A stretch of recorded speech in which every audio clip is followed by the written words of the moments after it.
Vote আসলেই পশ্চিমবঙ্গের মুখ্যমন্ত্রী মমতা বন্দ্যোপাধ্যায় অসুস্থ হয়ে যান। হাসি মুখে বললেন ত্রিপুরার মুখ্যমন্ত্রী ডাক্তার মানিক সাহা।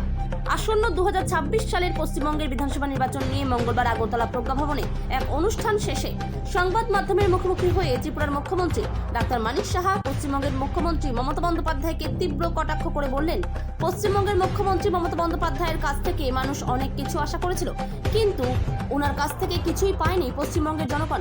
পশ্চিমবঙ্গে শুধু দুর্নীতি চলছে, পশ্চিমবঙ্গ গণতন্ত্র বলতে কিছুই নেই। বিধানসভা নির্বাচন ঘনিয়ে আসলেই পশ্চিমবঙ্গের মুখ্যমন্ত্রী মমতা বন্দ্যোপাধ্যায় বিভিন্ন অভিনয় শুরু করে দেন। একবার তিনি বিধানসভা নির্বাচনের আগে পা ভাঙার অভিনয় করেছিলেন, এবারের বিধানসভা নির্বাচনের আগে তিনি কালো একটা কি জানি পরে তোলপাড় শুরু করেছেন। আর যে তিনি কি কি অভিনয় করবেন তা দেখার জন্য সবাই অপেক্ষা করছে। त्रिपुरा থেকে विक्रम कर्मकार report, big news Bangla. President of India सोचो, ये आने वाली है, उनका कोई मिनिस्टर तो गया नहीं है और खुद भी नहीं गए, उल्टा सीधा बोल रहे हैं वो। लेकिन ऐसा तो चलता नहीं है, ये तो प्रोटोकॉल है, ये जाना चाहिए, ऐसा नहीं कर सकते हैं। और अभी सुप्रीम कोर्ट में आप देखो, एक काला सा क्या एक कहना और जाके वहाँ पर भी नाटक किया। नाटक के बाद वो बोल रही थी जिन्हें हम लोग जीत गए यहाँ, तो जीत किया तो फिर अब धरना में क्यों बैठे हो? जब आप जीत गए हो तो वहाँ पर धर्मतला में आप क्यों वहाँ पर बैठी हो भाई? तो इसका मतलब क्या हुआ? अभी आने वाले दिन वेस्ट बंगाल का जो सिचुएशन हमने देखा, और माननीय प्रधानमंत्री जी और माननीय गृह मंत्री जी अब छोड़ने वाला नहीं है। वहाँ पर जिस तरह चल रहा है जिहादी को लेके बांग्लादेश से, वहाँ पर ज़मीन ही नहीं दे रहा है, वहाँ पर फेंसिंग के लिए कोई जगह ही नहीं दे रहा ताकि ये लोग आए।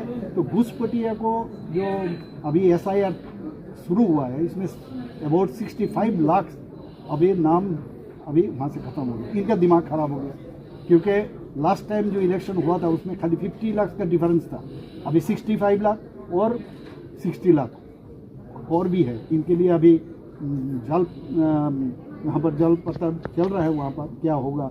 इसमें अगर कुछ और कम हो तो आप समझ लो 40,000 करके हर विधानसभा में कम होगा उनका, जो जिनके ऊपर बेस करके ये इलेक्शन जीती है। इनका इसलिए दिमाग खराब हो गया। एक तो ये, दो है ये जब वहाँ पर बैठी है, इसका मतलब प्रैक्टिस भी कर रही है। आने वाले दिन तो अपोजिशन में बैठना है, तो अभी से स्पीड पहले जैसे करती थी वैसा प्रैक्टिस कर रही हो। तो वहाँ का मैंने देखा कि जनता में एक आक्रोश है। इस तरह नहीं चलता वहाँ पर, इतना चोरी, और जिस तरह वहाँ पर जो महिला असुरक्षित है, इनके लिए बहुत चिंताजनक है। जिस बंगाल को पहले हम लोग बोलते हैं what Bengal thinks today, India thinks tomorrow, ये आने वाले दिन फिर से मोदी जी वहाँ पर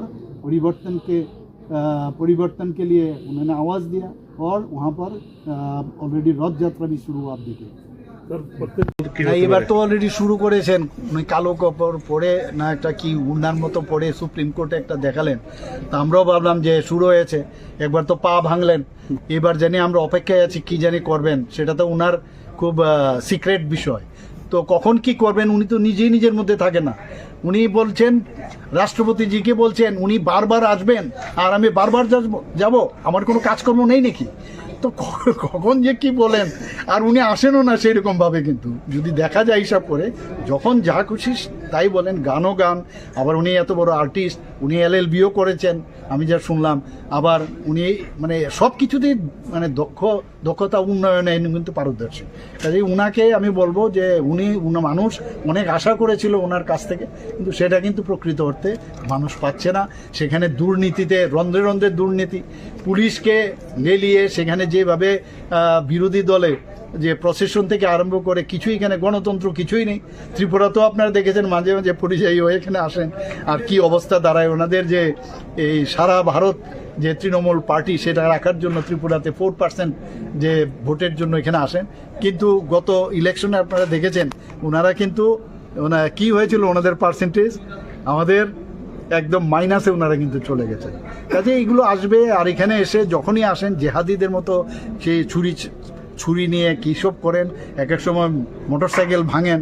এবারও একবার চেষ্টা হয়েছিল আপনারা জানেন, কিন্তু ওনাদের যে প্ল্যানিংটা কিন্তু আমি বেচতে দিয়েছি, এটা হচ্ছে সবচেয়ে বড় জিনিস।